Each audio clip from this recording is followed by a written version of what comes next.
নমস্কার বন্ধুরা, গল্প শোনার আসরে সকলকে আবারও স্বাগত। আজকে শোনাবো মতি নন্দীর লেখা একটি ছোট গল্প, সবাগার।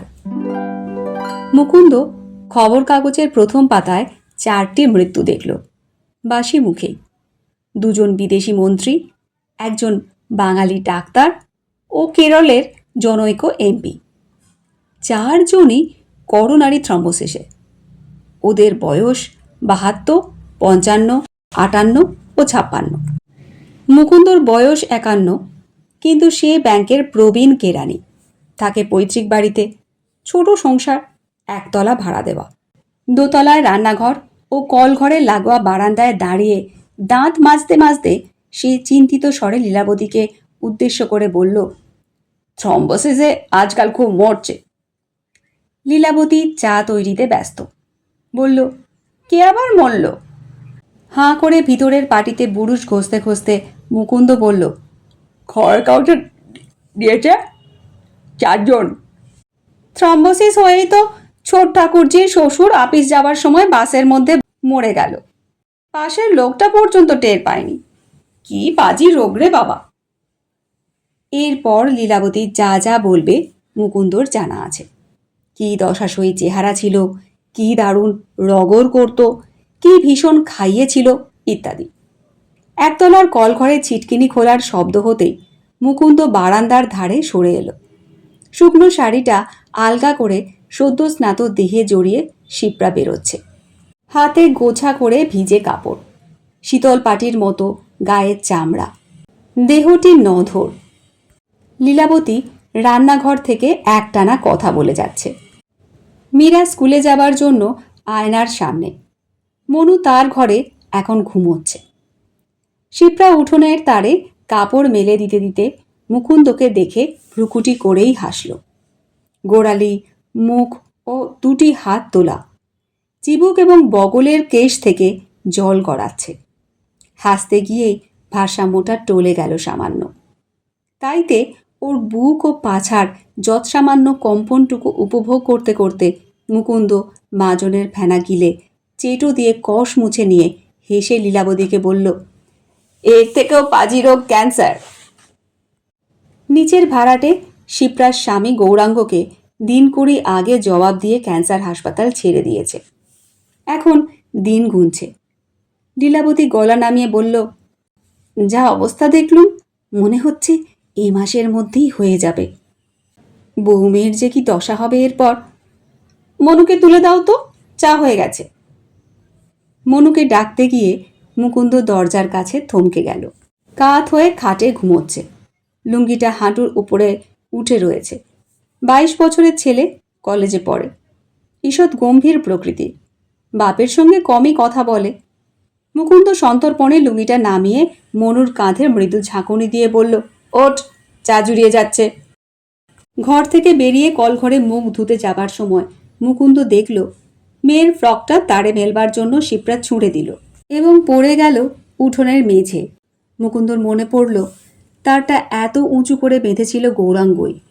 ও খুব লম্বা। তখন ওর ক্যান্সার ধরেনি। 2 তলা থেকে সিঁড়িটা 1 তলায় এসে ঠেকেছে শিপ্রাদের দরজার পাশেই। ডান দিকে ঘুরে গেছে হাত 15-র একটা গলি সদর দরজা পর্যন্ত। বাঁদিকে উঠোন ও শিপ্রার রান্নাঘর। মুকুন্দ বাজারের থলি হাতে নিচে নামতেই শিপ্রা রান্নাঘর থেকে বেরিয়ে এসে বলল, আজ কিন্তু রেশন তোলার শেষ দিন, নইলে হপ্তাটা পচে যাবে। অফিস যাবার সময় দেব বলেই মুকুন্দ ওর পাছায় হাত রাখল। ধ্যাত। শিপ্রা ফাজিল হেসে ছিটকে সরে গেল। সদর দরজার গায়ে শিপ্রাদের ঘরের জানলা। মুকুন্দ একবার তাকালো। গৌরাঙ্গ বুকের উপর হাত রেখে স্থির চোখে কড়িকাঠের দিকে তাকিয়ে। বাজার থেকে ফেরার সময়েও সে তাকালো। গৌরাঙ্গ জানলার দিকে মুখ ফিরিয়ে, চোখ দুটো কঠিন বরফের মতো ঝকঝকে, যেন শীতল ক্রোধ জমাট বেঁধে রয়েছে। অফিসে যাবার সময় মুকুন্দ শব্দ করে সিঁড়ি দিয়ে নামল। শিপ্রা দাঁড়িয়ে আছে। পিছনে ঘরের দরজাটা ভেজানো। মুকুন্দর হাত থেকে 10 টাকার নোটটা নেওয়া মাত্রই শিপ্রাকে সে জড়িয়ে ধরল। চুমু খেতে যাবে, কিন্তু শিপ্রার দৃষ্টি অনুসরণ করে পিছন ফিরে তাকিয়েই তার বুকের মধ্যে প্রচণ্ড এক বিস্ফোরণ ঘটল। মনু সদর দরজার কাছে পাথর হয়ে দাঁড়িয়ে। মুকুন্দর শরীরের মধ্যে তখন ধোঁয়া কুণ্ডলি পাকিয়ে মাথায় উঠছে, হাড় থেকে মাংস খুলে খুলে পড়ছে। শিপ্রা ঘরে ঢুকে দরজা বন্ধ করে দিল। মনু মাথা নিচু করে মুকুন্দর পাশ দিয়েই উপরে উঠে গেল। সদর দরজার পাশে দাঁড়িয়ে মুকুন্দ অসহায় বোধ করে অবশেষে শিপ্রার ঘরের জানলায় তাকালো। গৌরাঙ্গের চুল ধরে বাচ্চা মেয়েটি টানাটানি করছে। গৌরাঙ্গর চোখ থেকে জল গড়িয়ে ঠোঁটের কোল ঘুরে চোয়ালে পৌঁছে টলটলে একটা বিন্দু হয়ে রয়েছে। বাসে প্রচণ্ড চাপের মধ্যে দাঁড়িয়ে থাকতে থাকতে মুকুন্দর মনে পড়ল জয়ার শ্বশুর বাসের মধ্যে থ্রম্বোসিসে মরে গেছিল। তারপর মনে হলো, মনু কি আমায় ঘেন্না করবে? আজ সকালে আমাদের পাড়ার মধ্যে একটা খুন হয়েছে। মুকুন্দর পিছনে কে একজন কাকে বলল, পাইপ গান দিয়ে মেরেছে, বছর 18 বয়স হবে। রাস্তাতেই? তবে না তো কোথায়, বাড়ি থেকে বার করে এনে রাস্তা ভর্তি লোকের সামনেই। কেউ কিছু করলো না? পাগল, করতে গিয়ে কে প্রাণ খোয়াবে? পুলিশ এসে বডিটা নিয়ে গেল। অ্যারেস্ট করেনি তো কাউকে? যা পেটান পেটাচ্ছে তাতে নাকি চিরজীবনের মতো পঙ্গু হয়ে যাচ্ছে। বাসের লোকেরা এরপর পেটানোর নানান বিভৎস পদ্ধতির আলোচনা শুরু করলো। মুকুন্দ তখন ভাবতে লাগলো, আরও 15-20 বছর যদি বাঁচি তাহলে মনুকে নিয়েই তো বাঁচতে হবে। কিন্তু কি করে বাঁচব যদিও ঘেন্না করে? অফিসের লিফটে 5 তলায় ওঠার সময় সে ভাবতে লাগলো, মনু কি ওর মাকে ব্যাপারটা বলে দেবে? একেবারে ছেলে মানুষ নয়, সিরিয়াস ধরনের, হয়তো লজ্জায় নাও বলতে পারে। এই সময় মুকুন্দ শুনল তার সামনের লোকটি পাশের জনকে বলছে, না ভাই, শরীর খারাপ নয়, ভাগ্নেটা পরশু মার্ডার হয়েছে, এখনো লাশ পাওয়া যাচ্ছে না, মনটা তাই। লিফট 4 তলায় থামতেই ওরা দুজন বেরিয়ে গেল। চেয়ারে বসা মাত্র পাশের টেবিলে অজিত ধর মাথা হেলিয়ে বলল, মুকুন্দ দা, আজকের কাগজ দেখেছেন? 4 থ্রম্বোসিস ডেথ ফ্রন্ট পেজে, সবাই অ্যাবা 50। আমার 51। মুকুন্দ অবাক হয়ে তাকিয়ে রইল টেবিলের ফাটল থেকে উঠে আসা ছাড় পোকাটার দিকে, এবং সেটা একটা ফাইলের মধ্যে সিঁধিয়ে যাবার পর আবার বলল, আমার 51 শুরু হয়েছে। এবার সাবধান হন, স্নেহ জাতীয় জিনিস খাওয়া কমান আর লাইট ধরনের কিছু ব্যায়াম করুন। অজিত ধরের স্বাস্থ্যটি চমৎকার। বছর 15 আগে ওয়েটলিফটিংয়ে স্টেট চ্যাম্পিয়ন হয়েছিল ফেদার ওয়েটে। বিয়ে করেনি, এখন তবলা শিখছে। মুকুন্দ ড্রয়ার থেকে দোয়াত বের করে কলমের ক্যাপ খুলতে খুলতে বলল, তোমার এসব হবে না। কি করে জানলেন? যারা হ্যাপি, যাদের উদ্বেগ নেই, তাদের হয় না। থ্রম্বোসিসে কটা মেয়ে মানুষ মরেছে? কিন্তু আমি মেয়ে মানুষ নই। অজিত ধর গম্ভীর হয়ে মুখ ফেরালো। মুকুন্দর মনে পড়ল জয়ার শ্বশুরকে 5 দিন পর মর্গে পাওয়া যায়। পজ ধরে বিভৎস দেখাচ্ছিল। মুখে রুমাল চাপা দিয়ে বেরিয়ে এসেই জয়ার ভাসুর বমি করে ফেলে। আইডেন্টিফাই করার মতো কোনো কিছু সঙ্গে থাকলে ভদ্রলোক তার ছেলেকে বমি করাতো না। এবার মুকুন্দ কৌতূহল বশতই ভাবল, বাসে আজ যদি থ্রম্বোসিসে মারা যেতাম তাহলে আমার লাশটার কি হতো? বাসটা নিশ্চয়ই থেমে যাবে, কেউ বলবে হাসপাতালে, কেউ বলবে থানায় বাসটাকে নিয়ে চলো। তার মধ্যে সেই লোকটা যে বলেছিল পাগল, করতে গিয়ে কে প্রাণ খোয়াবে, বলবে একদমই যখন মরে গেছে তখন আমাদের অফিস লেট করিয়ে লাভ কি, বরং এখানেই নামিয়ে দিন, পাবলিক কিংবা পুলিশ ব্যবস্থা করে দেবে। শুনে মনে মনে সবাই হাঁপ ছাড়বে, তবে 2-1 আপত্তি জানিয়ে বলবে রাস্তায় নামিয়ে দেওয়াটা খুবই নিষ্ঠুর দেখাবে, বরং বাসের একটা সিটে বসে থাকুক। সবাই অফিসে নেমে গেলে তারপর থানায় বা হাসপাতালে পৌঁছে দিলেই হবে। এই কথার পর তর্ক বেঁধে যাবে, তখন ড্রাইভার বিরক্ত হয়ে বাসটা চালিয়ে দেবে। সবাই ড্রাইভারকে তখন উল্লুক বলবে। মুকুন্দর মজা লাগছিল এই রকম ভাবতে, কিন্তু সত্যিই যদি থ্রম্বোসিসে মারা যেতুম, এই অজিত ধর কি লিফটে উঠতে উঠতে কাউকে বলবে, না মশাই, শরীর আমার ফিট আছে। 12 বছরের কলিগ মুকুন্দ সেন আজ 5 দিন ধরে নিখোঁজ। যা দিনকাল, মার্ডার টাডার হলো কিনা কে জানে। লোকটা অবশ্য একদিক থেকে ভালোই ছিল, পলিটিক্স করতো না, তবে মদরদ খেত শুনেছি। আর চোখে মুকুন্দ তাকালো অজিত ধরের দিকে। শরীর দুর্বল হয়ে যাবে বলে বিয়ে করেনি, শরীর গরম হতে পারে বলে ফুটবল খেলা পর্যন্ত দেখে না। 2:30 বাজলেই ড্রয়ার থেকে একটা আপেল বার করে খায়। ওর থ্রম্বোসিস হবে না। ওর ছেলে থাকতো যদি, সে বমি করার সুযোগ পাবে না। পকেট হাতড়ে মুকুন্দ কয়েকটা নোট, খুচরো পয়সা আর এলাচের মোড়ক বার করল। এর কোনোটা দিয়েই তাকে আইডেন্টিফাই করা যাবে না। মোড়কটা জনৈক ভোলানাথ গুঁইয়ের লন্ড্রি বিল। সেটা কুচিয়ে ফেলে মুকুন্দ নিজের নাম ঠিকানা ইংরেজিতে একটা কাগজে লিখে বুক পকেটে রেখে স্বস্তি বোধ করল। অফিস থেকে বেরিয়ে মুকুন্দ শুনল উত্তর কলকাতায় ট্রাম পুড়েছে, তাই ট্রাম বন্ধ।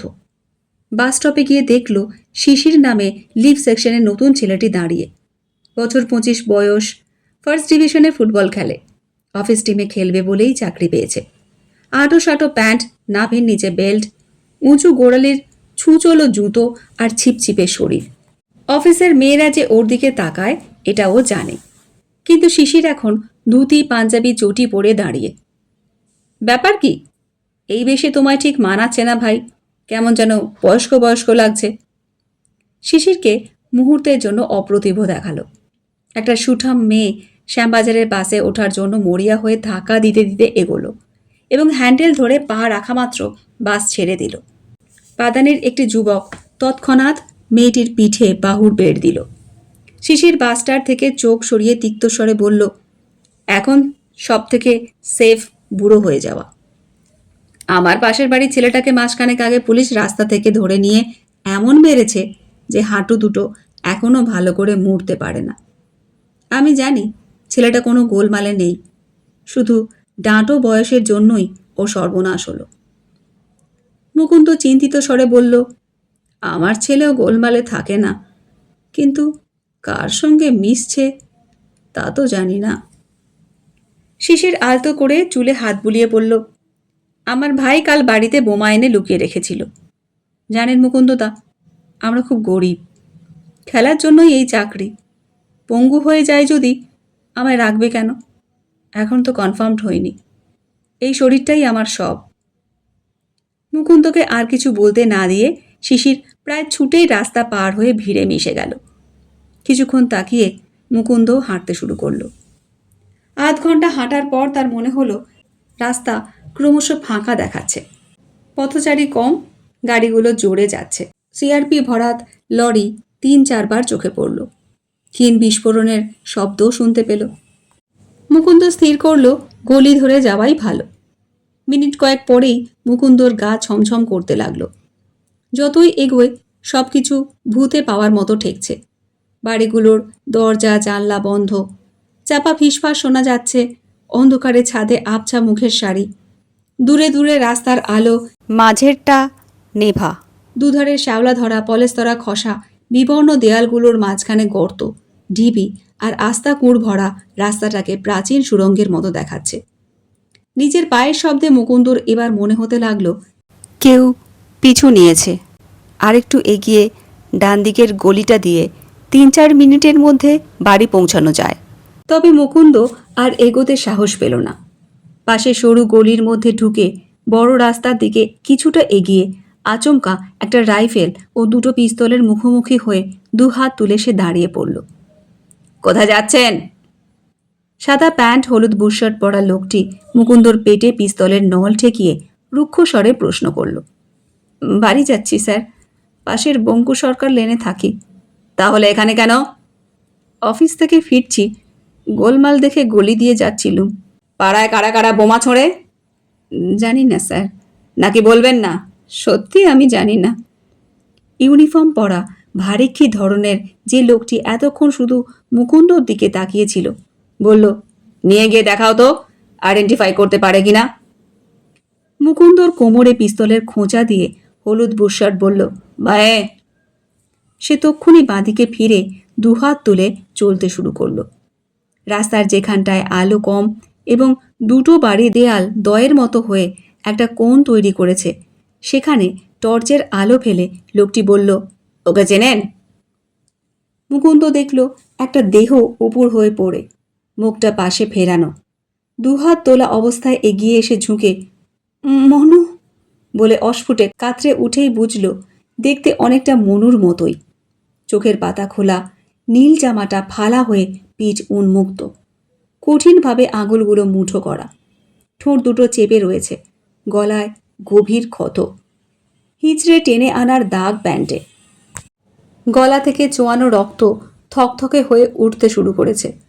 এর নাম মনু? না না, আমার ছেলের নাম মনু। একে অনেকটা তার মতো দেখতে। একে আমি একদম চিনি না স্যার।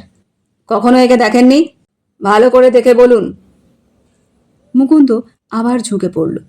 গোড়ালি থেকে মাথার প্রান্ত জমাট বাঁধা আগ্নেয়গিরি লাভার একটা ঢেউ খেলানো খণ্ডের মতো। এই খণ্ডটাই উত্তপ্তকালে ওর সর্বস্ব ছিল, ওর যন্ত্রণা, বিস্ময় আর দাপট। এখন খোলা চোখ দুটি থেকে শূন্যতা ছাড়া আর কিছুই নির্গত হচ্ছে না। মাথা নেড়ে মুকুন্দ পড়ল, না, একে কখনো দেখিনি। আচ্ছা চলে যান, এধার ওধার করবেন না। কিছু দূর গিয়ে মুকুন্দ ফিরে তাকালো। বুশশার্ট তাকে লক্ষ্য করছে। লাশটা এখন অন্ধকারে। মুকুন্দ মনে মনে বলল, আর একটা আনআইডেন্টিফাইড বডি। তারপর বুক পকেটে হাত দিয়ে স্বস্তি বোধ করল। এবার গলিটা, আর একটা গলিকে কেটে সোজা মুকুন্দর পাড়ায় ঢুকে গেছে। মোড়টা আদৌ অন্ধকার। দুটি ছেলে হঠাৎ দেয়াল ফুঁড়েই যেন তার সামনে এসে দাঁড়ালো। একজনের হাতে ফুট দুয়েক লম্বা ঝকঝকে ইস্পাত। কি জিজ্ঞাসা করছিল? মুকুন্দ চিনতে পারল ছেলেটিকে। মনুর বন্ধু ছিল ছোটবেলায়, তখন বাড়িতে আসত। নাম তাজু। না থেমে গঙ্গা পারাপার করে বলে শুনেছি। এখন পাড়ার মোড়ে চায়ের দোকানে প্রায় সময় কাটায়। মনু এখন ওর সঙ্গে আর মেশে না। কিছুই না, শুধু জানতে চাইল লাশটাকে চিনি কিনা। আমাদের কারুর কথা জিজ্ঞেস করলো? না। খবরদার, বলবেন না কিছু। ওরা দুজনে আবার দেয়ালে সেঁধিয়ে গেল। দুটি স্ত্রীলোককে নিয়ে একটি রিকশা আসছে। একজনকে বিরক্ত স্বরে মুকুন্দ বলতে শুনল, ও মা, এই তো যাবার সময় দেখে গেলুম সব ঠান্ডা। জানলায় শিপ্রা দাঁড়িয়েছিল।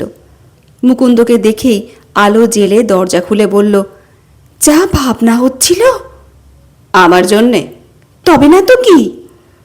শুনে মুকুন্দর ভালো লাগলো প্রথমে, তারপর ভাবল গৌরাঙ্গর জন্য একদম না ভাবাটা বাড়াবাড়ি হয়ে যাচ্ছে। তাই বলল, গৌরাঙ্গ আছে কেমন? একই রকম, শিপ্রা সাধারণভাবে বলল এবং সহসা গলা নামিয়ে যোগ করল, মনু কেমন কেমন করে তাকাচ্ছিল। কাউকে বলে দেবে না তো? আমার কিন্তু বড্ড ভয় করছে। বড় হয়েছে, মনে হয় না বলবে। মুকুন্দ তাড়াতাড়ি উপরে উঠে এলো। ঘরের জানলাগুলো বন্ধ। মীরা ও লীলাবতী সিটিয়ে বসে রয়েছে। তাকে দেখে ওরা হাঁপ ছাড়ল। মীরা বলল, জানো কি কাণ্ড হয়েছে? একটা ছেলের গলা কেটে ফেলে রেখে গেছে ক্ষুদিরাম বসাক স্ট্রিটে। মনু পাশের ঘর থেকে এসে দরজার কাছে দাঁড়িয়ে গম্ভীর স্বরে বলল, গোলমালের সময় অতুল বোস লেন দিয়ে না ঢুকে সেতলা তলার গলিটা দিয়ে আসাই সেফ। ওর কথা শুনতে শুনতে মুকুন্দর মনে হলো মনু তাহলে এতক্ষণ উদ্বেগের মধ্যে ছিল। ছেলেটা আমার জন্য ভাবে, হয়তো বমি করবে না। পরদিন অফিসে বেলা 12টা নাগাদ মুকুন্দকে একজন টেলিফোনে উত্তেজিত স্বরে বলল, আপনার ছেলে মানবেন্দ্র সেনকে পুলিশ রাস্তা থেকে অ্যারেস্ট করে নিয়ে গেছে। কি বলছেন? মনুকে? মুকুন্দ চিৎকার করে উঠল, আপনি কি করে জানলেন? আমার ভাইকেও ধরেছে, থানায় গেছলুম। আমাকে নাম আর ফোন নাম্বার দিয়ে আপনার ছেলে জানিয়ে দিতে বলল। এক্ষুনি থানায় গিয়ে চেষ্টা করুন ছাড়াতে পারেন কিনা। ফোন রেখে দেওয়ার শব্দ পেল মুকুন্দ। তারপরেই ও চোখ কান দিয়ে হু হু করে বাতাস ঢুকতে লাগলো। কিছুক্ষণ সে কিছুই দেখতে পেল না, শুনতে পেল না। তারপর কাতর স্বরে অজিত ধরকে বলল, এইমাত্র একজন খবর দিল ছেলেটাকে পুলিশে ধরেছে রাস্তা থেকে। কিন্তু মনু তো ওসব করে না, অত্যন্ত ভালো ছেলে। এখন কি করি বলো তো? দেরি করবেন না, এক্ষুনি থানায় গিয়ে ছাড়িয়ে আনার চেষ্টা করুন। কেস লিখিয়ে ফেললে আর উপায় নেই, চালান করে দেবে। শুনেছি প্রচণ্ড মার দিচ্ছে থানায়। তোমার কেউ চেনাশোনা থানায় আছে? অন্তত যাকে বললে মারধর করবে না। মনুর ভীষণ দুর্বল শরীর। অজিত ধর মাথা নাড়ল। তুমি যাবে আমার সঙ্গে থানায়? 350 লোকের স্যালারি স্টেটমেন্ট তৈরি করছি মুকুন্দদা, 4 দিন পরই মাইনে। এখন তো ফেলে রেখে। মুকুন্দ 5 তলা থেকে নামলো সিঁড়ি দিয়ে। ট্যাক্সিতে বার দুয়েক বলল, একটু জোরে চালান ভাই। থানায় 8-10টি ছেলের সঙ্গে মনুকে দাঁড়িয়ে থাকতে দেখে ওসিকে বলল, আমার ছেলে কোনো কিছুর মধ্যে থাকে না স্যার, ওকে ভুল করে এনেছেন। কোনটি আপনার ছেলে? গম্ভীর এবং যেন ক্লান্ত এমন স্বরে ওসি বলল। মুকুন্দ আঙুল তুলে দেখাবার সময় মনুর পাশে দাঁড়ানো হাফ প্যান্ট পরা ছেলেটিকে কনুই তুলে খুব মন দিয়ে বাহুর থ্যাতলানো জায়গাটা পরীক্ষা করতে দেখল। মনুর দিকে তাকিয়ে ওসি বলল, সব বাপ মা এসেই বলে তাদের ছেলে নিরাপরাধ। যদি নিরাপরাধ হয় তাহলে ছাড়া পাবে। আগে আমরা খোঁজ নিয়ে দেখি। কখন ছাড়বেন তাহলে? ওসি কিছু একটা বলতে যাচ্ছিল। মনু হঠাৎ হাউ হাউ করে কেঁদে বলল, আমি কিছু করিনি স্যার, আমি কিছুই জানি না, বিশ্বাস করুন। আমি শুধু কলেজে যাচ্ছিলুম, খাতা ছাড়া হাতে আর কিছু ছিল না। চুপ করো! কর্কশ কণ্ঠে চিৎকার করে উঠল ওসির পাশে দাঁড়ানো ধুতি পরা লোকটি। থতমত হয়ে মনু তাকালো মুকুন্দের দিকে। দুটি ছেলে পাংশু মুখে নিজেদের মধ্যে দৃষ্টি বিনিময় করল। লোকটি ধমকে আবার বলল, তাজু তোমার পাড়ার ছেলে, আর তাকে তুমি চেনো না? মুকুন্দ ব্যস্ত হয়ে বলল, আমার ছেলে ওর সঙ্গে মেশে না স্যার। বাজে কথা! আমাদের কাছে খবর আছে আপনার ছেলে ওর বন্ধু। তাজুকে কোথায় পাওয়া যাবে, দলে আর কে কে আছে বলুক, আপনার ছেলেকে ছেড়ে দেবো। মুকুন্দ দেখল মনু ঠক ঠক করে কাঁপছে। ওকে এত ভয় পেতে দেখে সেও কাতর হয়ে পড়ল। চোখের জল মনুর ঠোঁটের কোল ঘুরে চোয়ালে পৌঁছে টলটল করছে। মুকুন্দের চোখ বাষ্পাচ্ছন্ন হয়ে এলো। আবঝাভাবে গৌরাঙ্গর মুখটা ফুটে উঠল তার মনে। কাল সকালে এই রকম একটা বিন্দু টলটল করছিল ওর থুতনির কাছে। মেয়েটা তখন চুল ধরে টানছিল। কিন্তু মনুর তো ক্যান্সার হয়নি। মুকুন্দ বিষণ্ণ চোখে তাকিয়ে রইল মনুর দিকে। শুধু কি শরীরের জন্যই ওর এই কান্না? রাস্তায় কাল বেওয়ারিশ লাশ হয়ে পড়েছিল যে ছেলেটি, সেও কি শরীরটাকে ভালোবাসত না? ওসি ঘরের একধারে গিয়ে লোকটির সঙ্গে চাপা স্বরে মিনিট দুয়েক কথা বলে ফিরে এলো। আপনি এখন যান, সন্ধ্যের দিকে এসে খোঁজ নেবেন। বিশ্বাস করুন স্যার, আমার ছেলে জীবনে কখনো পলিটিক্স করেনি, আপনারা খোঁজ নিয়ে দেখুন। মুকুন্দ ঝুঁকে ওসির হাঁটুতে হাত রাখল। হাতটা সরিয়ে দিতে দিতে ওসি বলল, আচ্ছা, ঘন্টা 2-3 পরেই আসুন। নিরপরাধ হলে নিশ্চয়ই ছেড়ে দেব। বেরিয়ে এসে মুকুন্দ ঠিক করতে পারল না এবার কি করবে। থানার সামনেই একটা বাড়ির রকে বসে পড়ল। এখন অফিসে ফেরা আর এখানে বসে থাকা একই ব্যাপার। লীলাবতীর কান্নাকাটির থেকেও ভালো। বসে থাকতে থাকতে সে অবসন্ন বোধ করতে শুরু করলো। দেয়ালে ঠেস দিয়ে তাকিয়ে রইল থানার ফটকে। ক্লান্ত মস্তিষ্কে এলোপাথারি নানান বিভৎস দৃশ্য এখন সে দেখতে পাচ্ছে। অদ্ভুত করুণ শব্দ শুনতে পাচ্ছে, প্রত্যেকটাই স্নায়ু বিদারক। ছটফট করে মুকুন্দ উঠে পড়ল। দ্রুত হাঁটতে হাঁটতে বারবার সে শিপ্রার দেহে নানাবিধ অশ্লীল শব্দে এবং থ্রম্বোসিসে নিজেকে আবদ্ধ করে অন্যমনস্ক হবার চেষ্টা করল, কিন্তু সফল হলো না।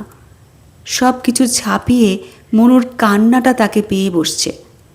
ঘণ্টাখানেক পরে সে আবার থানার সামনে ফিরে এলো এবং রকে বসতে গিয়েই দেখল মনু মাথা নিচু করে বেরিয়ে আসছে। মনু! তীক্ষ্ণ স্বরে মুকুন্দ ডাকল। মনু মুখ তুলে তাকালো। মুকুন্দ ছুটে গিয়ে প্রথমেই তন্ন তন্ন করে ওর আপাদ মস্তক দেখল। তারপর হেসে বলল, ছেড়ে দিল? মাথা নেড়ে মনু ফিকে হাসল। মারধর করেনি? হাতটা মুচড়ে দিয়েছিল ধরার সময়। ওর কাঁধে আলতো করে হাত রেখে হাঁটতে হাঁটতে মুকুন্দ বলল, অনেকক্ষণ খাসনি, আয় এই দোকানটায়। আমার খিদে নেই। ধরল কেন তোকে? যে ছেলেগুলোকে থানায় দেখলে, ওরা একটা স্কুলে ভাঙচুর করে বোমা ফাটিয়ে এসে আমার পাশ দিয়েই যাচ্ছিল। হঠাৎ প্লেন ড্রেস পুলিশ ঘিরে ধরে মারতে মারতে ওদের সঙ্গে আমাকেও ভ্যানে তুলল।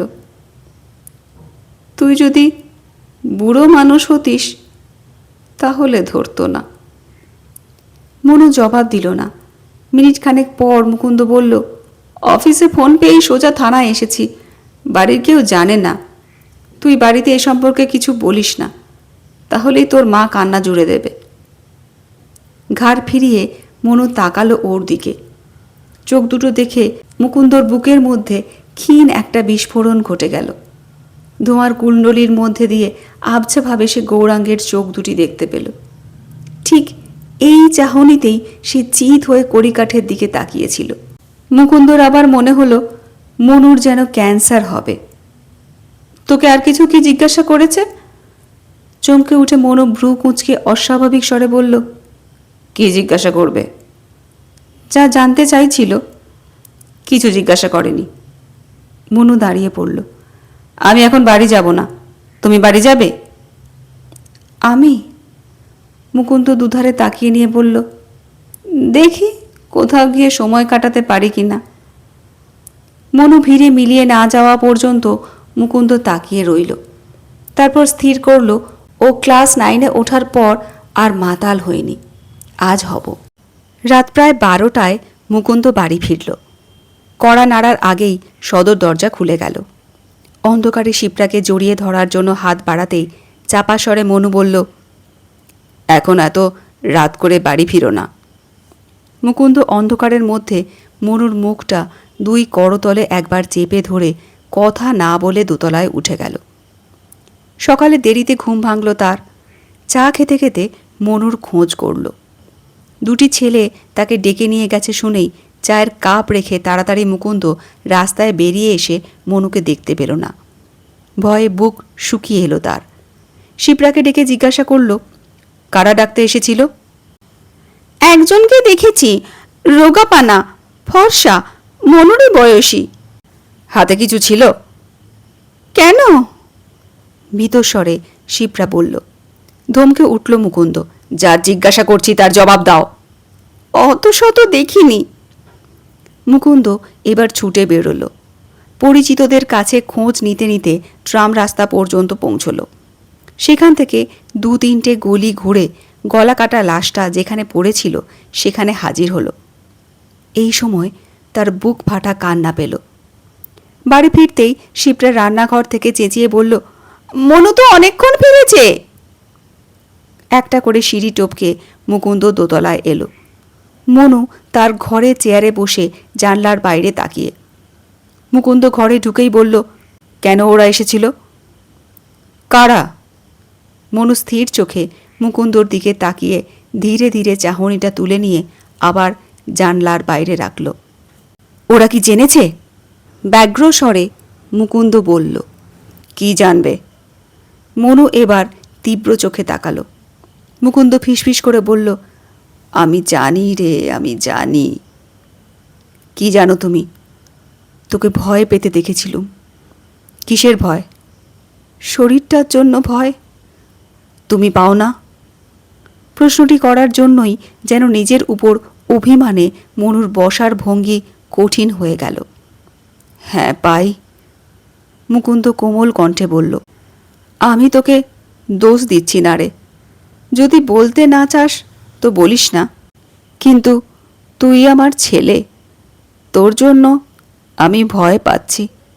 সব বাবাই পায়, এটা কাপুরুষতা নয়। তোমার ভয়টা ছেলের প্রাণের জন্য, তাই সেটা কাপুরুষতা নয়। মনু যান্ত্রিক স্বরে যেন মুখস্থ বলল। এভাবে কথাটা নিচ্ছিস কেন? মুকুন্দ বিব্রত হয়ে বলল, আমাকে ঘেন্না করার নিশ্চয় অন্য কারণ আছে, কিন্তু এজন্য করিসনি। তুমি কি আমায় ঘেন্না করছো আমি যা করেছি? মোটেই না, আমি চিরকাল তোকে ভালোবাসব। কিন্তু আমি নিজেকে ঘেন্না করছি। থানায় তুমি এমন করে আমার দিকে তাকালে মনে হলো আমি একটা মরা মানুষ। কীরকম যেন ভয় করলো আমার, নয়তো একটা কথাও বলতাম না, কিছুতেই না। মনু উঠে দাঁড়ালো। টেবিলের বইগুলো অযথা ওলট পালট করতে করতে মোচড়ানো স্বরে বলল, তোমার জন্য, শুধু তোমার জন্য, তুমি আমায় করাপ্ট করেছ। মনু একবার শুধু মুখ ঘুরিয়ে তাকালো। মুকুন্দ তখন প্রত্যাশা মতো নিশ্চিত রূপে দেখতে পেল কঠিন বরফের মতো ঝকঝকে ওর চোখ দুটি, যেন শীতল ক্রোধে জমাট বেঁধে রয়েছে। মুকুন্দর অফিসে যাবার সময় শিপ্রা দাঁড়িয়েছিল তার ঘরের দরজায়। সে হাসল। মুকুন্দ ভ্রুক্ষেপ করল না। গলির মোড়ে লাল ডোরাকাটা জামা গায়ে তাজু দাঁড়িয়ে। মুকুন্দ তাকালো না। বাস মাঝপথে বিকল হয়ে থেমে গেল। মুকুন্দ কন্ট্রাক্টরের কাছ থেকে ভাড়ার পয়সা ফেরত নিল না। অফিসে অজিত ধরের প্রশ্নের উত্তরে জানালো, খবরটা ভুল, মনুকে ধরেনি। ছুটির পর ট্রাম থেকে নেমে মিনিট 3 হেঁটে বাড়ি। নামামাত্র দেখল জটলা করে লোকেরা ভীত চোখে তার পাড়ার দিকে তাকিয়ে বলাবলি করছে। একজন তাকে বলল, ওদিকে যাবেন না মশাই, এই মাত্র পরপর 4টে গুলির শব্দ হলো। মুকুন্দ সে কথায় কান দিল না। একটা পুলিশের ভ্যান দাঁড়িয়ে, সেটাকে ঘুরে পার হয়েই সে থমকে গেল কয়েক মুহূর্তের জন্য। তারপর মাথা নামিয়ে গলিতে ঢুকল। তার পাশ দিয়ে 2টো লোক পিস্তল রাইফেল পরিবৃত একটা লাল ডোরাকাটা নিথর দেহ বহন করে নিয়ে গেল। টপ টপ করে রক্ত ঝরছে। মুকুন্দ পিছন ফিরে তাকালো না। থমথমে গলির দুপাশে ভীত, বিস্মিত এবং অব্যক্ত চাহনি ও মন্তব্যের মধ্য দিয়ে সে বাড়িতে ঢুকল। মনু তার ঘরে খাটে উবুড় হয়ে শুয়ে। মুকুন্দ দরজার কাছ থেকে বলল, তাজুকে পুলিশ নিয়ে গেল, বোধহয় বেঁচে নেই। লীলাবতী ও মীরা ছুটে এলো বিবরণ শোনার জন্য।